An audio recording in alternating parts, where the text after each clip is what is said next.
दोस्तों हमारे चैनल दर्पण ज्ञान सागर में आप सभी का स्वागत है। तो सभी भाइयों को जय श्री राधे जय श्री कृष्णा। तो दोस्तों आज का प्रसंग है, यदि एक विधवा की कहानी सुन ली तो कभी गरीब नहीं रहोगे। तो वीडियो शुरू करने से पहले मेरा आप सभी से अनुरोध है, यदि आपने अभी तक हमारा चैनल सब्सक्राइब नहीं किया है तो प्लीज़ आप हमारे चैनल को अभी सब्सक्राइब कर लें, क्योंकि आपका एक सब्सक्राइब हमारे लिए बहुत ही महत्व रखता है। देखिए दोस्तों, एक स्त्री हमेशा अपने घर में एक गाय पालती थी और वो गाय के दूध से अपने घर का गुजारा किया करती थी। वो स्त्री इतनी गरीब थी कि उसको और उसके बच्चों को कभी जी भर के खाना नहीं मिल पाता था। अब इस तरह निराश होकर के एक दिन वो स्त्री गौ माता के पास पहुंची और कहने लगी, हे गौ माता, मैं आपकी बहुत सेवा करती हूँ, आप मुझ पर कृपा करो। आज मैं आपसे कुछ पूछना चाहती हूँ, यदि आप मुझे बता दो तो मेरे मन को बहुत ही शांति मिलेगी। दोस्तों गौ माता कहने लगी, ठीक है बेटी, तुम बोलो। अब वो स्त्री कहने लगी, हे गौ माता, मैं ये जानना चाहती हूँ कि इंसान अपनी गरीबी को कैसे मिटा सकता है, यानी इंसान की गरीबी दूर कैसे हो सकती है, वो अपने जीवन में खुशियाँ कैसे ला सकता है। दोस्तों गौ माता कहने लगी, देखो बेटी, मैं तुम्हें एक कहानी सुनाती हूँ और इस कहानी को यदि तुमने पूरा सुन लिया तो निश्चित ही समझ लेना तुम्हारे दुखों का अंत हो जाएगा और तुम्हारा जीवन सुखमय हो जाएगा। अब गौ माता कहती है, बेटी, एक गांव में एक विधवा रहती थी। उसका एक पुत्र था। वह इतनी गरीब थी कि घर में 4 बर्तन भी ढंग के नहीं थे। लड़का भी उसका छोटा था। वो विधवा उस लड़के को बहुत ही प्यार करती थी और बड़े ही प्यार से उसका पालन पोषण करती थी। मगर बेटी, उस विधवा का लड़का भी इतना बदनसीब था कि उसके पैदा होने के कुछ समय बाद ही एक बीमारी के चलते उसके पिता की मृत्यु हो गई थी। अब वो विधवा अपने बच्चे का पालन पोषण करने के लिए दूसरों के घरों में जाकर के चौका बर्तन करती थी और जो भी मजदूरी मिलती थी उससे अपने बच्चे का पालन पोषण करती थी। उसे पूरा विश्वास था कि उसका बेटा बड़ा होकर के उसके सारे संकट दूर कर देगा और उस विधवा का बुढ़ापा चैन से गुजरेगा। उस विधवा का बेटा छोटा था किंतु समझदार बहुत था। संयम और धीरज की उसमें कमी नहीं थी। किसी भी बात को गहराई तक जानने की उस विधवा के बच्चे में प्रबल उत्सुकता रहती थी। एक दिन उस बच्चे ने अपनी विधवा माँ से पूछा, माँ, हम इतने गरीब क्यों हैं? उस विधवा ने उत्तर दिया, ये सब तो ईश्वर की मर्जी है बेटे। मगर उस विधवा का बच्चा ये उत्तर पाकर के संतुष्ट नहीं हुआ और वह कहने लगा, ईश्वर की ऐसी मर्जी क्यों है? विधवा माँ कहने लगी, बेटा, ये तो ईश्वर ही जाने। तो बेटा कहने लगा, अगर ईश्वर ही जाने तो ठीक है, मैं ईश्वर से ही पूछूंगा कि हम इतने गरीब क्यों हैं। बताओ माँ, बताओ, ईश्वर कहाँ मिलेगा? गौ माता कहती है, बेटी, विधवा वैसे ही परेशान रहती थी, अतः उसकी बातों से उकताकर उसने कह दिया, भगवान जंगलों में रहता है, लेकिन तुम वहाँ नहीं जाना, वहाँ पर जंगली जानवर रहते हैं जो तुम्हें खा लेंगे। गौ माता कहती है, बेटी, मगर उस विधवा के बेटे ने अपने दिल ही दिल में उसी क्षण इरादा कर लिया कि वह ईश्वर को अवश्य ढूंढेगा और पूछेगा कि आखिर हम इतने गरीब क्यों हैं। एक दिन उस विधवा का बेटा एक जंगल की ओर चल दिया। जंगल घना और भयानक था। चलते चलते वो बेटा बुरी तरह थक गया, मगर भगवान की परछाई भी उसे नहीं दिखाई दी। अतः उस विधवा का बेटा थक हार करके पत्थर की एक शिला पर जा बैठा और वह सोचने लगा, भगवान तो यहाँ कहीं नहीं है, आखिर गरीबी दूर हो तो कैसे हो। तभी संयोगवश मृत्यु लोक का भ्रमण करते करते शिव पार्वती उधर से निकले। उन्होंने बच्चे को वहाँ बैठा देखा तो उन्हें बड़ा अचरज हुआ कि ये अबोध बालक इस बीहड़ जंगल में बैठा क्या कर रहा है। भगवान शिव ने बालक से पूछा, तुम कौन हो और इस जंगल में क्या कर रहे हो? तो उस विधवा का बेटा कहने लगा, मैं यहाँ पर ईश्वर को ढूंढ रहा हूँ। ये बात सुनकर के माता पार्वती कहने लगी, ईश्वर को ढूंढ रहे हो, मगर क्यों? ईश्वर से तुम्हें क्या काम है। अब माता पार्वती की बात सुनकर के उस विधवा का बेटा कहने लगा, मैं उनसे पूछना चाहता हूँ कि हम इतने गरीब क्यों हैं, दूसरों की तरह हम पर भी भाग्य की कृपा क्यों नहीं है। अब तो माता पार्वती और भगवान शिव उस बच्चे का साहस देख करके बहुत प्रसन्न हुए। दोस्तों, गौ माता कहती हैं, बेटी माँ पार्वती तो करुणा की सागर हैं। उन्हें उस समय बच्चे पर दया आ गई और भगवान शिव से कहने लगी, प्रभु इस बालक का कुछ कीजिए। तो भगवान शिव बोले, पार्वती हम कुछ नहीं कर सकते, क्योंकि इसके भाग्य में यही सब लिखा है। भाग्य देवता के लेख के अनुसार इसे ऐसे ही जीवन भोगना है, इसकी गरीबी नहीं मिट सकती। तो माता पार्वती कहने लगी, नहीं प्रभु आपको कुछ करना ही होगा।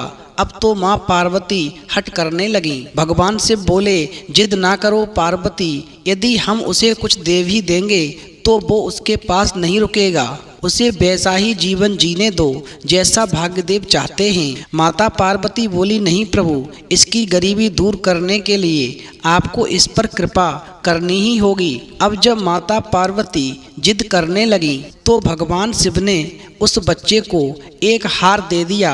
अब तो हार पाकर के वो विधवा का बच्चा बहुत ही प्रसन्न हुआ और खुशी खुशी अपने घर को वापस चल दिया। उधर माता पार्वती संतुष्ट थीं कि उन्होंने एक अबोध बालक की मदद की और अब उसके दिन सुख से कटेंगे। दोस्तों, गौ माता कहती हैं, बेटी लेकिन त्रिकालदर्शी भोले बाबा जानते थे कि यह हार उसके पास नहीं रहेगा। अब चलते चलते उस विधवा के बेटे के पेट में अचानक दर्द उठा और वो बच्चा शौच करने के लिए इधर उधर देखने लगा और उसी समय उसने भगवान शिव के दिए हुए हार को पत्थर की एक शिला पर रख दिया और झाड़ियों के पीछे चला गया। तभी वहाँ पर एक चील कहीं से उड़ती हुई आ गई और उस हार को उठा करके उड़ गई। अब जब उस विधवा का बच्चा शौच क्रिया से निवृत्त होकर के वापस उस शिला के पास आया तो क्या देखता है, वहाँ पर हार नहीं था। और जब उसने ऊपर को देखा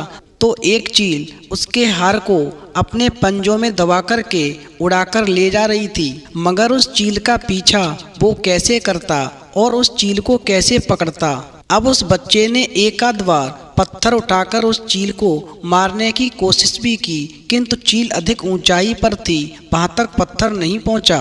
अब देखते ही देखते कुछ ही पलों में चील जो थी उस बच्चे की नज़रों से ओझल हो गई और फिर उस विधवा के बच्चे को बहुत दुख हुआ और वो रोते रोते अपने घर की ओर चल दिया। अब घर पहुंच कर के उसने अपनी माँ को सारी बात बताई, मगर उस विधवा को अपने बच्चे की बातों पर बिल्कुल विश्वास नहीं हुआ। मगर उसकी बात सुनकर के थोड़ी उदासी उसके मन में अवश्य आई। दोस्तों, गौ माता कहती हैं, बेटी इतना सब होने पर भी उस विधवा का बेटा हतोत्साहित नहीं हुआ और उसने मन ही मन में निर्णय लिया कि कल वह फिर वहीं जाएगा जहां पर उसे भगवान शिव पार्वती मिले थे और उनको जाकर के अपनी सारी विपदा सुनाएगा। और उसे पूरा विश्वास था कि भगवान शिव उस धूर्त चील को अवश्य दंड देंगे। उस विधवा का लड़का उसी स्थान पर पहुंच गया जहां पर उसे भगवान शिव के दर्शन हुए थे। अब भगवान शिव ने पार्वती से कहा, देखो पार्वती, ये कल वाला बच्चा हार नहीं मार रहा। मैंने इस बच्चे को कल हार दिया था, ये हार उसके पास नहीं रहा, उस हार को एक चील उड़ाकर ले गई। अब ये दूसरा हार पाने व उस चील को दंड दिलवाने की इच्छा से आज यहाँ फिर आया है। तो पार्वती माता कहने लगी, प्रभु मेरी आपसे प्रार्थना है, आप चाहे चील को दंड दें या ना दें, किंतु इस लड़के की सहायता करके इसकी निर्धनता अवश्य दूर कर दें।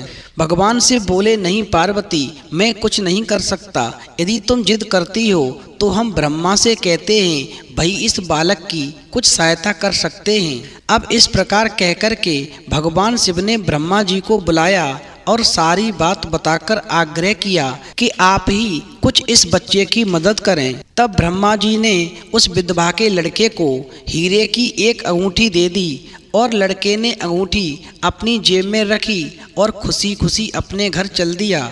अब वो रास्ते में जा रहा था तो उसने मन में विचार किया कि अब वो उस अंगूठी को एक भी पल के लिए अपने से अलग नहीं करेगा। चूंकि घर का रास्ता लंबा था और वो विधवा का लड़का काफी थक चुका था, उसे प्यास भी लग रही थी। अब वो पानी पीने के लिए एक सरोवर के किनारे पहुंचा।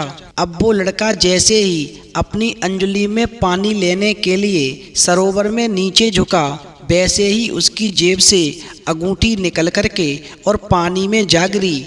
और इससे पहले कि वो उठाता, उस अंगूठी को एक मछली ने निगल लिया। अब तो उस विधवा का लड़का फपक फपक कर रोने लगा और घर पे पहुंच कर के माँ को सारी बात बताई। तो विधवा कहने लगी, बेटा जब तक भाग्य में नहीं है तब तक कोई भी चीज नहीं रुकेगी। अब तो माँ ने उसे दिलासा देते हुए कहा, बेटे जब भाग्य देवता खुश होंगे तो मिट्टी भी सोना बन जाएगी, मगर इस प्रकार किसी के देने से हमारी गरीबी दूर नहीं होगी। और इस प्रकार उस विधवा ने अपने बच्चे को समझाया और फिर अपने काम में लग गई। मगर वो लड़का हार मानने वालों में से नहीं था। उसने अपने मन ही मन विचार किया कि वो कल फिर जाएगा और फिर भगवान शिव पार्वती के सामने जाकर के वो सारी बात बताएगा। अब तो ऐसा विचार करके वो तीसरे दिन फिर वो लड़का उसी स्थान पर पहुंचा जहां पर भगवान शिव पार्वती से उसकी मुलाकात हुई थी। अब गौमाता कहने लगी, बेटी अब जैसे ही वो लड़का वहां पर पहुंचा तो शिव और पार्वती उस लड़के का ऐसा साहस देख करके बहुत खुश हुए। तो शिवजी ने इस बार ब्रह्मा जी के पास जाकर के बात बताई कि वो लड़का बहुत साहसी है, इसका कुछ उद्धार किया जाना चाहिए। तब ब्रह्मा जी ने सलाह दी कि हमें भगवान श्री हरि के पास जाना चाहिए, वही इसका कोई हल निकालेंगे, अन्यथा इसे कितना भी दे दो इसके पास नहीं रुकेगा।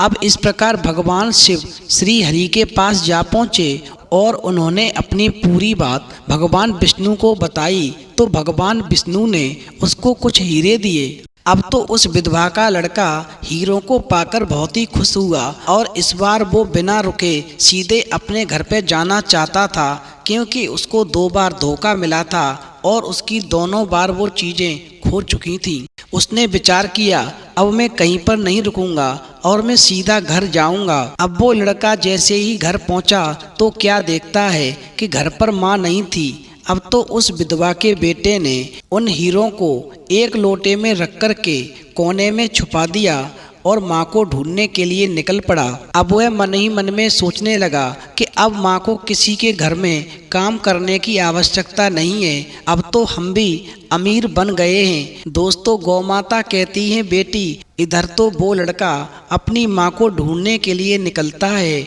और उधर घर में पीछे से चोर घुस आते हैं और जो लोटे में हीरे रखे हुए थे उनको साथ ले जाते हैं। अब जब वो लड़का अपनी माँ के साथ में वापस आया तो उसने क्या देखा कि हीरे गायब थे। इतना ही नहीं, घर का दूसरा सामान भी गायब हो चुका था। गरीबी पहले से ही बहुत थी, अब तो उसके घर में और ज़्यादा गरीबी की मार होने लगी। अब तो वो विधवा अपने बेटे की बात सुनकर के एकदम से क्रोधित हो गई और बोली, तू रोजाना मुझे क्यों नई नई कहानियाँ सुना कर के पागल बनाता रहता है?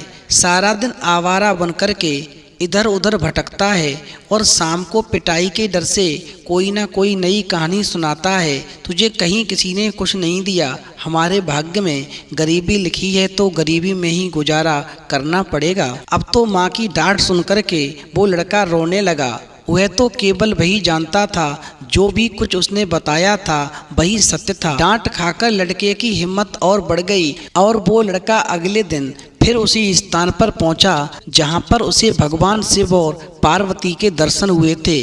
अब तो भगवान शिव सोचने लगे कि इस पर इतनी मुसीबत पड़ी लेकिन इसने हिम्मत नहीं हारी। अब तो उसकी हिम्मत और उसकी भावनाओं से प्रसन्न होकर के भगवान शिव भाग्य देवी के पास पहुँचे और जाकर के बोले, हे भाग्य देवी, ये लड़का बहुत ही साहसी, हिम्मती और धीरज वाला है। ऐसा व्यक्ति अभागा नहीं हो सकता, इसे कुछ दे दो। अब इस प्रकार से भगवान शिव की आज्ञा पाकर के भाग्य की देवी ने उस विधवा के लड़के को सोने का एक सिक्का दिया। अब इस प्रकार उस सोने के सिक्के को लेकर के वो लड़का घर पर खुशी खुशी चल दिया अब जब उसने घर जाकर के वो सिक्का अपनी उस विधवा माँ को दिया तो उसकी विधवा माँ बहुत खुश हो गई। अब क्योंकि उन पर भाग्य की देवी की कृपा हो गई थी, अतः सारे काम ही अपने आप शुभ होने लगे। अब दूसरे दिन ही एक मछली वाला उसके गांव में मछली बेचने आया तो उस लड़के ने वही सिक्का देकर के उस मछली को खरीद लिया। दोस्तों, अब गौ माता कहती हैं, बेटी, जब उस विधवा माँ ने मछली का पेट चीरा तो उस मछली के पेट में से वही अंगूठी निकली जो ब्रह्मा जी ने उस लड़के को दी थी और उसकी जेब से तालाब में गिर गई थी। अब तो अंगूठी पाकर के माँ बेटे की खुशी का ठिकाना नहीं रहा और उस माँ ने उस अंगूठी को संभाल कर रख लिया और अपने बेटे से बोली, जा बेटा, जंगल से थोड़ी लकड़ियाँ ले आ, आज घर में ईंधन बिल्कुल नहीं है। दोस्तों, गौ माता कहती हैं, बेटी, अब वो लड़का कुल्हाड़ी लेकर के जंगल की ओर चल दिया। वो विधवा का लड़का जिस पेड़ को काटने के लिए पहुंचा, उसी पेड़ पर क्या देखता है कि वहाँ पर चील का घोंसला था और उसी घोंसले में एक हार भी टंगा हुआ था और ये वही हार था जो भगवान शिव ने दिया था और एक चील उड़ा करके ले गई थी। अब तो लड़के ने देखा कि चील आसपास नहीं है और वो लड़का एकदम से ऊपर चढ़ा और उसने बहुत सारी लकड़ियां भी पेड़ से काट लीं और उस हार को भी उठा करके अपनी जेब में रख लिया और फिर लकड़ियां लेकर के जब वो वापस घर पे आया और उसने वो हार जो भगवान शिव ने दिया था जब अपनी माँ को दिया तो माँ उस हार को पाकर के बहुत ही खुश हो गई। दोस्तों, गौ माता कहती हैं, बेटी, अब तो देखते ही देखते उस विधवा के दिन बदल गए, घर में किसी चीज की कमी नहीं रही। फिर ईश्वर की कुछ ऐसी कृपा हुई, जो चोर उस घर से हीरे चुरा करके ले गए थे, उन्हें भगवान शिव ने सपना दिया और कहा, उस लड़के के हीरे जो तुम चुरा करके लाए हो वो तुरंत उनको वापस कर दो, वरना तुम्हारा सर्वनाश कर दूंगा। अब तो गौ माता कहती हैं, बेटी, वो चोर भगवान शिव के सपने से डर गए और इस प्रकार वो चोर सुबह होते ही हीरे लेकर के उस विधवा के घर पर पहुंचे और उस विधवा को दे दिए और अपनी गलती के लिए माफ़ी मांगी। दोस्तों, गौ माता कहती हैं, बेटी, इस प्रकार उस विधवा का भाग्य चमक उठा। अब उसके घर में किसी चीज की कमी नहीं थी और उनकी गरीबी सदा सदा के लिए समाप्त हो गई। तो दोस्तों, इस कहानी से ये सीख मिलती है, यदि जीवन में कभी गरीबी का समय आ जाए तो केवल भगवान का ही एक सहारा होता है। यदि आप भगवान पर विश्वास रखेंगे, भगवान को सच्चे मन से पूजेंगे तो आपकी गरीबी निश्चित ही दूर हो जाएगी। अपने आप को कभी उस विधवा के बच्चे की तरह हतोत्साहित न होने दें, कभी अपने आप को कमज़ोर ना होने दें और अपना कर्म करते हुए भगवान की आराधना करते रहें। एक दिन निश्चित ही आपको सफलता मिलेगी। तो दोस्तों, यदि आपको ये कहानी पसंद आई हो तो प्लीज़ आप हमारे चैनल को सब्सक्राइब अवश्य कर लें, क्योंकि आपका एक सब्सक्राइब हमारे लिए बहुत ही महत्व रखता है। तो दोस्तों, इस वीडियो में इतना ही। फिर मिलेंगे एक नई वीडियो में नए प्रसंग के साथ। तब तक के लिए जय श्री राधे, जय श्री कृष्णा।